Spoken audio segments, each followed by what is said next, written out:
বিভিন্ন তাফসিরে উল্লেখ রয়েছে যে ইয়েমেনের প্রদেশের কোনো একটি বাগানের মালিক ছিল একজন আল্লাহভীরু লোক। সে বাগানের ফসলের নির্দিষ্ট একটি অংশ গরিব মিসকিনগণকে দান করত। কিন্তু তার মৃত্যুর পর তার 3 পুত্র তার মালিক হলো।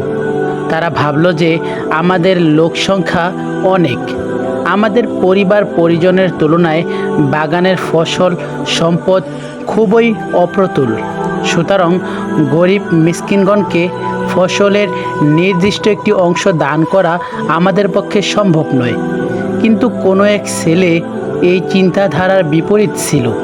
সে গরিব মিসকিনের প্রতি ছিল সহানুভূতিশীল। তবে তার কথায় অন্যান্যরা কান দিল না। তারা প্রতিজ্ঞা করল যে আগামী দিন সকালবেলা আমরা ভিক্ষুক দল আসবার পূর্বেই গিয়ে ফসল কেটে আনব। কিন্তু এই শপথ ও প্রতিজ্ঞায় আল্লাহর ইচ্ছাকে সামিল করল না। অর্থাৎ তারা কথা বলল না যে আল্লাহ চাইলে ইনশাল্লাহ আমরা আগামীকাল সকালবেলা গিয়ে ফসল কেটে আনব। ইনশাল্লাহ না বলা এবং গরিব মিসকিনগণকে না দেওয়ার ইচ্ছা প্রকাশের অপরাধে তাদের ঘুমে থাকা অবস্থায় আল্লাহ তাআলা তাদের বাগানের উপর গজব নাজিল করলেন। ফলে প্রচণ্ড মরুঝড় বায়ু বাগানের উপর দিয়ে প্রবাহিত হয়ে বাগানের ফসলকে মথিত করে সম্পূর্ণরূপে বিনাশ ও ধ্বংস করে ফেলল। বাগানটি দেখলে মনে হতো যে মথিত হয়ে চর্বিত ফসলের ন্যায় হয়ে গেছে। অতঃপর অতি প্রত্যুষে তারা পরস্পর বলাবলি করতে লাগলো যে তোমরা ফসল কাটতে চাইলে সকাল সকাল বাগানে চলো। ভিক্ষুকের দল ভিড় জমাবার পূর্বেই ফসল তুলে আনতে হবে। অতঃপর তারা পূর্বের সিদ্ধান্ত মাফিক খুব দাম্ভিকতা ও অহংকারী মনে সকালবেলা ফসল কাটার জন্য রওনা হলো। আর পরস্পর চুপে চুপে বলাবলি করতে লাগলো, সাবধান, আজ যেন কোনো প্রকারে তোমাদের কাছে ভিক্ষুকের দল ভিড় জমাতে না পারে। তারা আসার পূর্বেই ফসল তোলার কাজ শেষ করতে হবে। ভিক্ষুক ও গরিবদেরকে তাড়িয়ে দেওয়ার মনোভাব নিয়ে তারা বাগানে পৌঁছল। বাগানের বিনাশ ও ধ্বংসযজ্ঞ অবলোকন করে বলল, আমরা পথ ভুলে হয়তো অন্য কোনো বাগানে এসেছি। আমাদের বাগান তো এটা নয়। আমাদের বাগান কত সুন্দর, সুজলা সুফলা, শস্য ভরা। আমরা পথ হারিয়ে ফেলেছি। কিন্তু বাগানের চতুর্দিকের সীমানা ও আলামত দেখে তারা চেতনা ফিরে পেল। তাদের নিজেদের গর্ব, অহংকার ও আল্লাহর সাথে নফরমানি করার কথা মনে হলো। আর বলল, আমাদের উপর আল্লাহর লানত এসেছে, আমাদেরকে সফল হতে বঞ্চিত করা হয়েছে।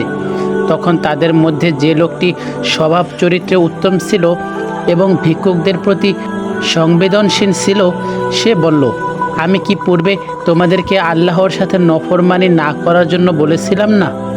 এটা আল্লাহর সাথে নফরমানিকরণ, ভিক্ষুকগণকে বঞ্চিত করার ইচ্ছা এবং গর্ব অহংকারের পরিণতি ছাড়া কিছুই নয়। এখনও সময় রয়েছে, গুনাহ হতে তওবা করো। আল্লাহর মহিমা ঘোষণা এখনও কেন করছো না? সর্বহারা হওয়ার পরই তাদের বিভ্রান্তির দশা কাটল। তারা মনে মনে তওবা করে আল্লাহর নিকট ক্ষমা প্রার্থনা করল এবং বলল, হে আমাদের প্রতিপালক, আমরা আপনার মহিমা প্রকাশ করছি। আপনি মহাশক্তিধর, আপনি আমাদেরকে ক্ষমা করুন। আমরা সীমা লঙ্ঘন করে ফেলেছি। ক্ষমা না করলে আমাদের আর কোনো উপায় নেই। অতঃপর তারা পরস্পর দোষারোপ করতে লাগলো। পরিশেষে নিজেদের ভাগ্য বিড়ম্বনার জন্য নিজেদেরকেই দোষী সাব্যস্ত করলো এবং বলল, এটা আল্লাহর সাথে বিদ্রোহমূলক আচরণের জন্যই হয়েছে। তারা আল্লাহর নিকট খাঁটি অন্তরে তওবা করে আশা করল যে আল্লাহ মহা ও অতিশয় দয়ালু। সুতরাং আমরা আশা করতে পারি যে তিনি নিজ গুণে আমাদের ক্ষমা করে এ বাগানের পরিবর্তে উত্তম বাগান আমাদেরকে দান করতে পারেন। আমরা আমাদের যাবতীয় সমস্যা তার নিকট অর্পণ করলাম এবং তার দিকেই মনোনিবেশ করলাম।